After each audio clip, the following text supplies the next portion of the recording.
Hello, and welcome to another exciting edishisode.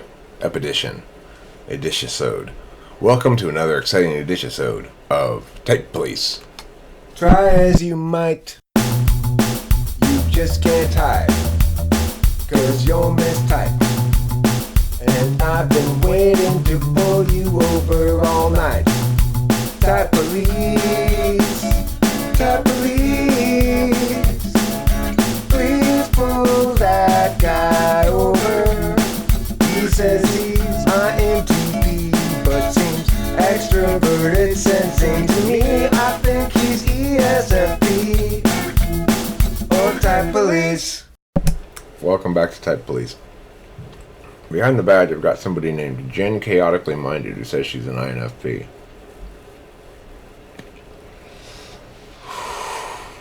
Let's find out. She's some kind of foreigner. Okay, let me warn you that right off the bat. She's not an American. But let's find out. Hi guys, it's Jenny. So today I'm making a video about, I guess it's reverse culture shock after moving back home to Australia. Actually, I don't know if it is reverse culture shock. It's just some things that I've noticed. Wait a second. An INFP experiencing doubt regarding the certainty of their conclusions? That's not inconsistent with INFP. That I didn't. So moving back to Australia, I knew things would have changed, that I have changed, but these are just 5 things that I've noticed in particular and wanted to talk about. So in case this is the first time that you're watching one of my videos, I have 3 sons and a husband, so we're a family of 5. We moved to the UK about a decade ago. And we lived in the UK, then we lived in Germany for about a 18 decade months, ago? And then we moved back home to Australia. First of all, when we first moved to the UK, I thought the move was permanent. But things changed in a decade, and here we are back home. So I guess when I left Australia, there were a lot of things that I wasn't happy about living here. Mostly it was the sharks. She was constantly getting attacked by sharks. You know, they started crawling on the land now. That's how I got this lucky baby's foot. A lot of people carry around a lucky rabbit's foot, but a shark bit this off of a baby one time when I was doing a Type Police arrest at the beach, and I just kept it for good luck. I will do another video on that at some point. I know somebody did ask me in my car chat video about what our reasons were for traveling, and I have lots to say about that, so I will definitely be making that video. Maybe not today though. But here we are today. We moved back to Australia, and for the most part it's been really great. So here are just 5 things I wanted to talk about that I've noted in the transitionary period back. Some things that are new that weren't here when we left, that have been surprising, that kind of thing. So things like the weather were not a surprise to me. I expected it to be hot and uncomfortable. It's actually not been as bad as I thought it was going to be. I lived through the first 40-degree day and lived to tell the tale. It was okay. It was horrible as I expected, but not as bad as I thought it was going to be. I thought we were going to have been weakened by our time in Europe and be a complete mess. I was a complete mess. I am a big grump when I'm hot. 40 but it's not been as bad as I Celsius thought it would be. is Number one hot, I guess. is online shopping being a bit crap, honestly. So coming from the UK, where I very quickly became accustomed to online shopping for my groceries and any little thing I could think of. I had an Amazon Prime membership for most of the time that we lived in the UK, and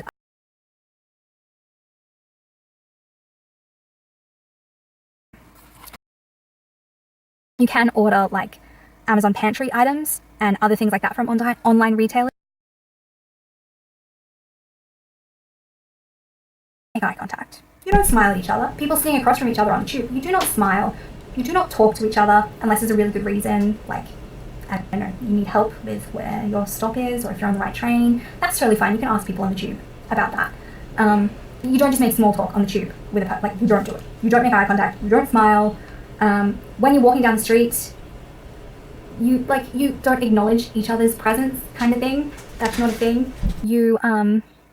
It's okay to smile at people's dogs or small children when you walk past each other in London. But other than that, you don't like smile at each other or say hello, how are you? That is not a thing.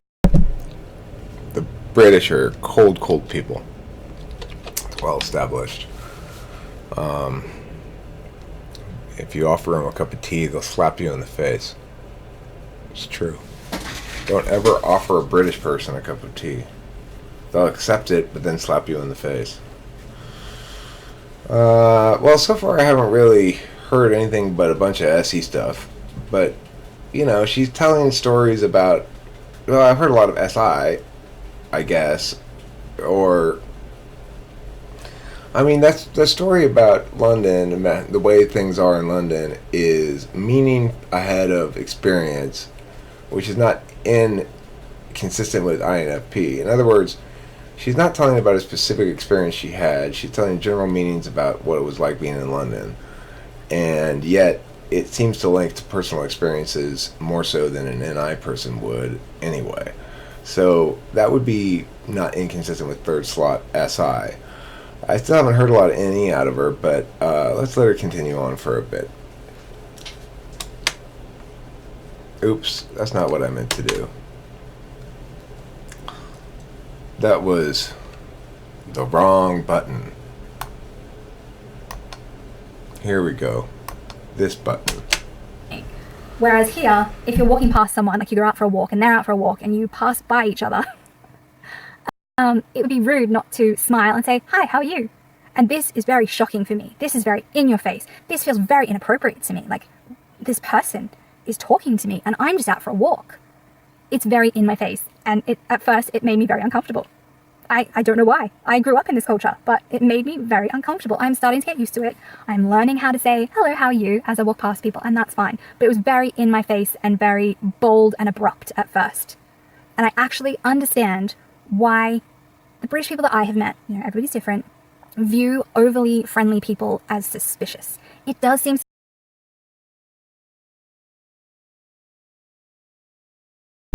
Okay. I'm going to go with INFP here. You're free to go, ma'am. And here's why. You might say, well, you haven't really heard a lot of ideation. She's starting to get into the meaning, which is feeling-based meaning. But the reason I'm going to go INFP is because she doesn't sound like any ISFP I've ever heard before. ISFPs are not very talkative. And she's pretty talkative. And she's starting to get into some meaning stuff here about, like, her interpretation of why people in Britain don't smile and they view friendly people as suspicious.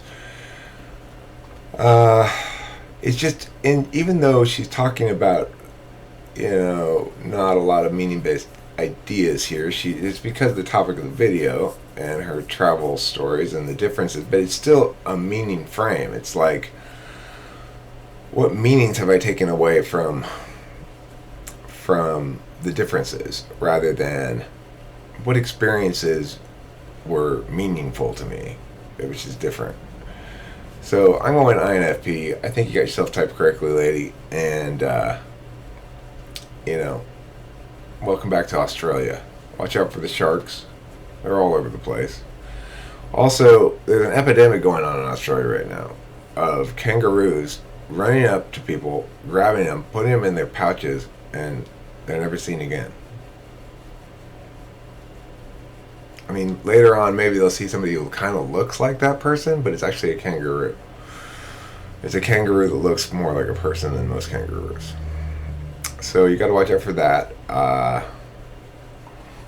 Drunkenness, wanton drunkenness, common in Australia. You got to watch out for that as well. Wear booties when walking on coral in the ocean, or else you'll cut your feet. Other tips for Australia living. Let's see. Don't put a wallaby in your pants, they'll scratch. I know, personal experience. Koalas don't make good bait. Is another thing. Don't use them as bait. They're endangered or something. You can use, I don't know, great white shark meat or something. So that's about all my tips for us. Oh yeah, the Aborigines will kill you on sight. You gotta watch out for them. They are deeply troubled by modern culture, and they'll shoot you with poison bows and arrows.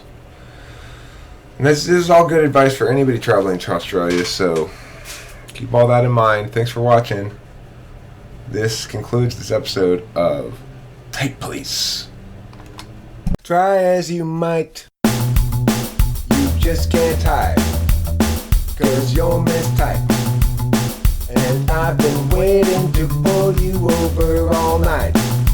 Type Police, Type Police, please pull that guy over. He says he's INFP, but seems extroverted, sensing to me. I